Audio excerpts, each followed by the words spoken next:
People who say that these things don't exist had better think again. They are tangible, they are smellable, and furthermore, they are edible if you are willing to take the risk. In Africa, we have an ancient custom whose existence many people deny today, that anything that claims to be a god should be eaten. There are places in Africa even now where if you are a spiritual person and you are sick, well, let me tell you what happened to me in the country today called Zaire. I got sick. I was undergoing yet another of my 7 initiations, and I fell sick from very bad running stomach. And I was so sick, everything that my friends, white friends and black friends could do failed to help me. And then one night, some of my teachers came to me and requested that since I was going to die, would I please allow them the honor of eating me after death. Now, sir, it's a very good thing to be invited to a dinner, but not when you happen to be part of the menu. And I recovered so quickly that I escaped from that area in one of their ramshackle buses, and I never went back. Thank you very much. Fear can be a wonderful medicine sometimes, and it was with me. Do you think, Credo, that those senses that you experience, that really heightened sense of everything, of oneness, of whatever, are the very senses that the Chittahuli have manipulated out of us? I do, sir. I do very much. They were senses like no human being possesses. May I add, no human being possesses anymore.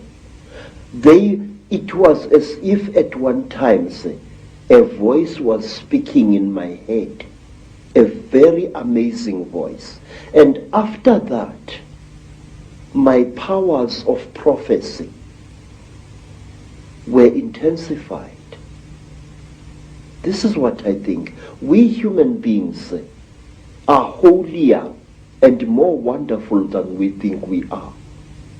And I feel we lost something at some time in the course of our development, or shall I say, in the course of our manipulation. Credo, this is fascinating information, which I'm sure many people in the UFO research community will be very, very interested in.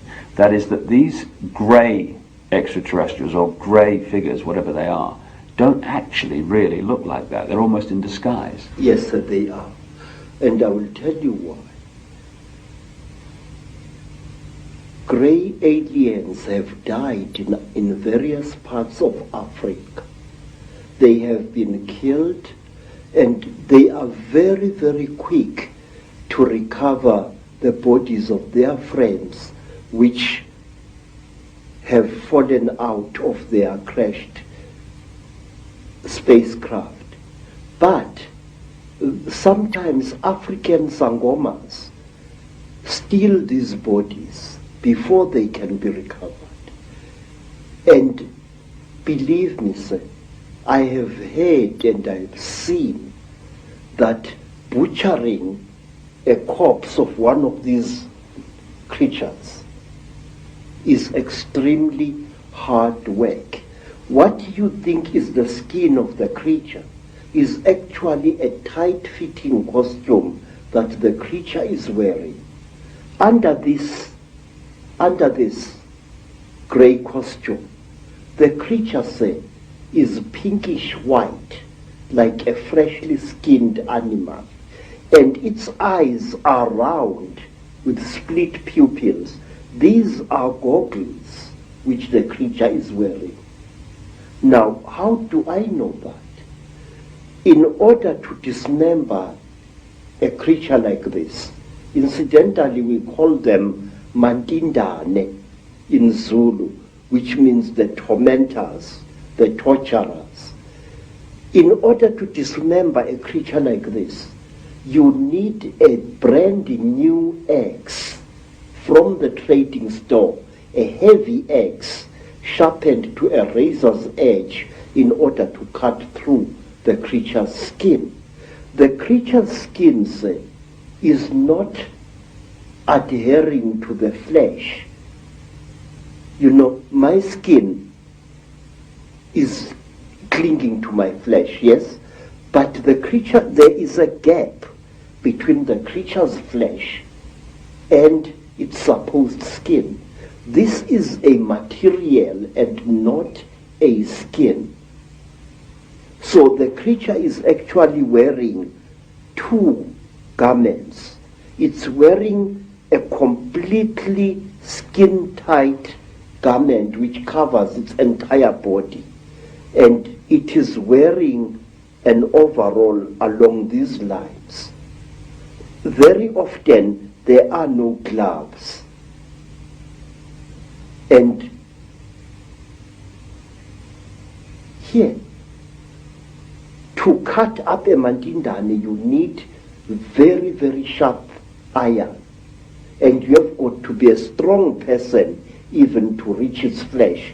But once you have cut through the cover, the close-fitting covering, you can just open the whole thing and see the dead creature's flesh underneath it. And is it reptilian?